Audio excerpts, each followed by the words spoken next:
Добар ден во попладневните вести на Канал Плюс телевизија. Следуваат содржини за денешните настани. Почнуваме со најава на дел од темите.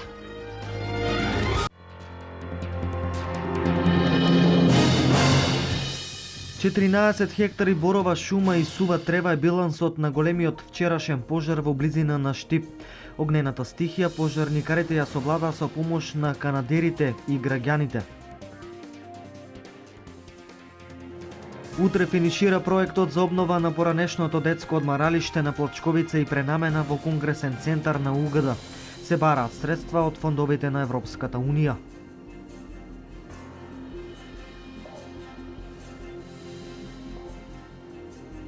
Денес православните верници го слават Свети Фанури. Овој светец народот го смета за заштитник на децата и младите.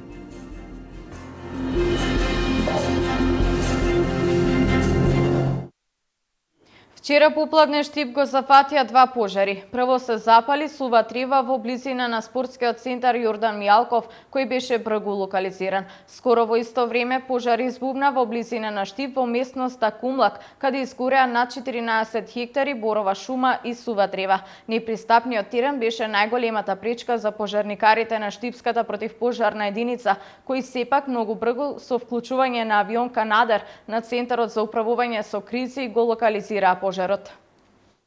Во местноста Кумлак на лице место беа испратени 28 пожарникари во координација со шумското стопанство и дирекцијата за заштита и спасување. Успеавме за краток временски период пожарот да го ставиме под контрола.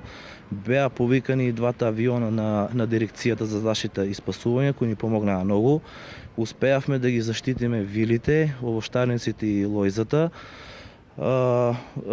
И имаме само минимална штета, изгорена е само сува трава и минимален дел на изгорена борова шума. Преку граничниот проект што го реализираат Универзитетот Гоце Делчев Штип и Американскиот универзитет во Бугарија, како дел од ИПА програмата за предпристапна помош финансирана од Европската Унија. Утре и задутре ќе го има финалниот дел во Бугарија. Станува збор за проект кој дава можност целосно да се обнови објектот на поранешното детско одмаралиште на Плачковица, кое е пренаменето во Конгресен центар на УГД. Институцијата наша веќе презеде прелиминарни чекори за воспоставување односи со институции од Бугарија за да се склучат договори за соработка. Веќе најдовме соодветни партнери, се разбира, се уште во фаза на прелиминарност и не е официјално, но се разбира дека се работи на заокружување на хотелскиот дел на сместувањето за да може објектот да биде целосно ставен во функција. Се разбира, тоа ќе биде проект доколку го добиеме, се разбира, проект кој што ќе трае барем 2 години, со оглед на динамиката и спецификите во кои што ќе треба се работи. Да се подсетиме, сепак се работи за објект кој што е во планина и во планински услови, каде што не овозможува перманентно работење во текот на целата година. Во секој случај, значи, нашата институција планира да поднесе проект и за во овој повик за поднесување на предлози. Јавното предпријатие Македонија Пат како изведувач заврши со асфалтирањето на влезно излезната сообраќајница во Штип на потегот од кружниот тек кај железничка па се до патот кон Три чешми кај подвозникот. Продолжуваат и активностите за обнова и асфалтирање на улици во Штип. По завршување на тендерските постапки за 20 на денови се очекува да се асфалтира улицата Вардарска, каде јавното предпријатие ИСАР ја менува мрежата, исто како и во Горна Балканска и улицата Пиринска. Завршени се тендерските постапки за асфалтирање до еврејските гробишта и улицата Тодор Чучков.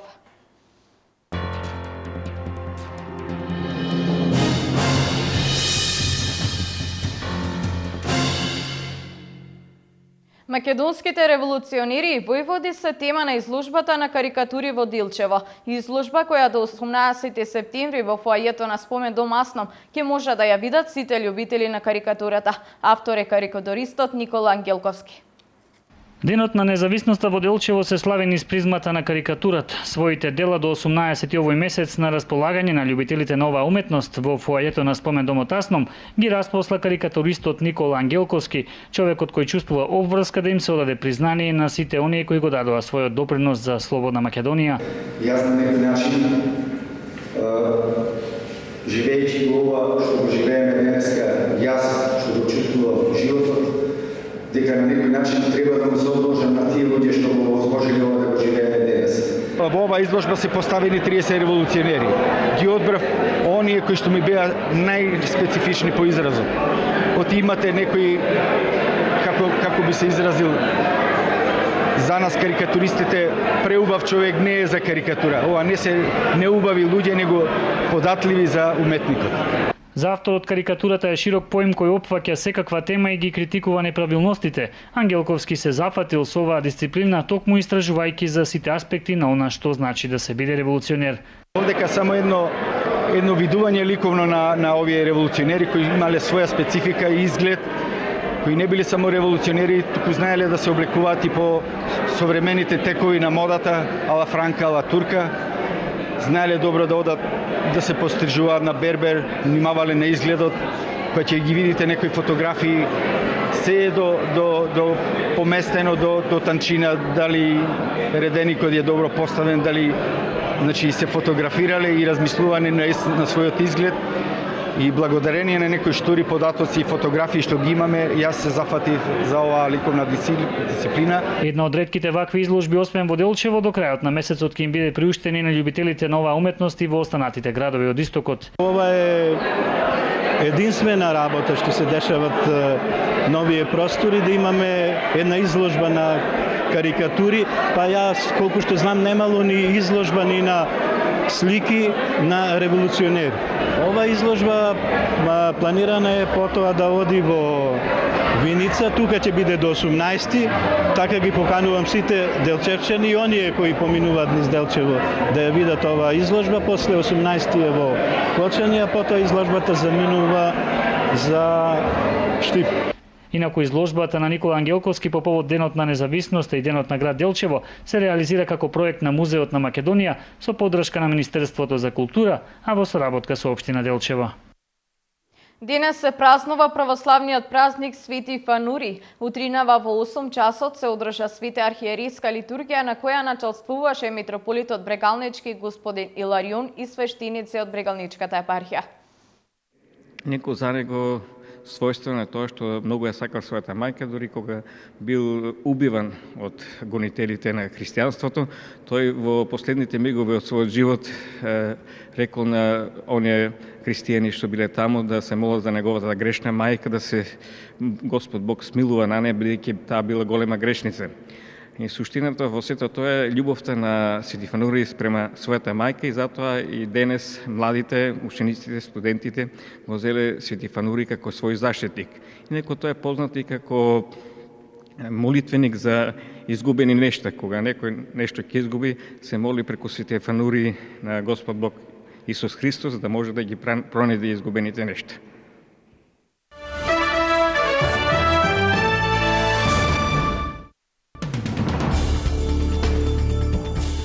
Британската кралица Елизабета II денеска одбележува 63 години и 7 месеци на престолот, што представува најдолг стаж на еден монарх во историјата на Велика Британија. Кралицата, која има 89 години, го надмина досегашниот рекорд, што до денеска го држеше незината чукун баба, кралицата Викторија. На престолот таа се наоѓа откако го наследи својот татко, кралот Џорџ VI, кој почина на 6 февруари 1952 година. Вооружени лица вчера во Багдад го киднапирале заменик министерот за правда Абдул Карим Фарес и го раниле неговиот возач. Полицијата соопшти дека киднаперите со неколку возила го стопирале неговиот автомобил во североисточниот дел на Багдад, при што дошло до престрелка. Пред 4 дена вооружени лица киднапирале 18 турски државјани вработени во една градежна фирма која работи во Ирак. Идентитетот на киднаперите во двата случаја останува непознат. Снимателка од унгарската телевизија е отпуштена денес поради снимката на која се гледа како ги шутира бегалците, вклучувајќи деца, додека тие бегаат од полицијата во прифатниот центар Реска на југот од земјата. Снимените инциденти се случиле кога стотина бегалци го пробиле кордонот на полицајци во прифатниот центар Реска, близу до границата со Србија.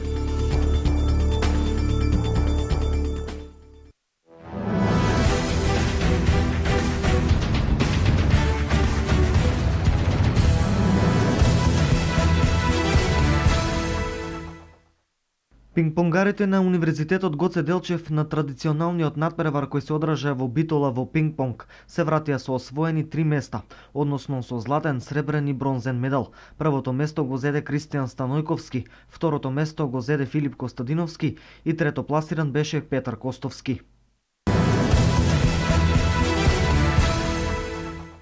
Репрезентацијата на Македонија го забележа вториот пораз на Европското првенство кое се одржува во Хрватска, Летонија, Германија и Франција, откако во преполната арена загуби од домакинот Хрватска со резултат 73-55.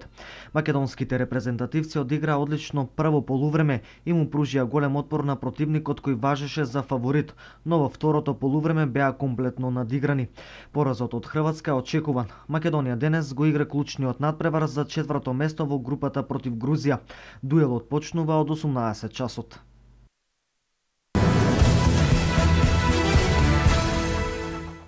Репрезентацијата на Македонија забележа минимален пораз од 1:0 од Шпанија во осмото коло од квалификациите за Европското фудбалско првенство 2016.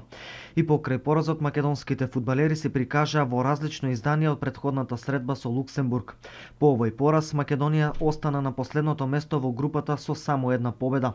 Следниот дуел Македонија го игра повторно на домашен терен, противник ќе биде Украина. Новак Џоковиќ се пласираше во полуфиналето на US Open, совладувајќи го Фелисијан Лопес во измачувачки меч за српскиот тенисер, во кој не играше на своето препознатливо ниво.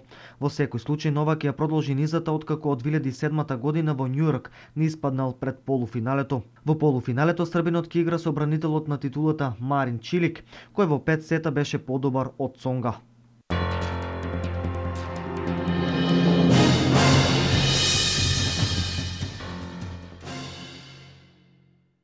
Ова е се во Пладневните вести. Повеќе за денешните актуелности гледате во Дневникот во 16:30 и на веб порталот kanalplus.mk. Пријатен ден!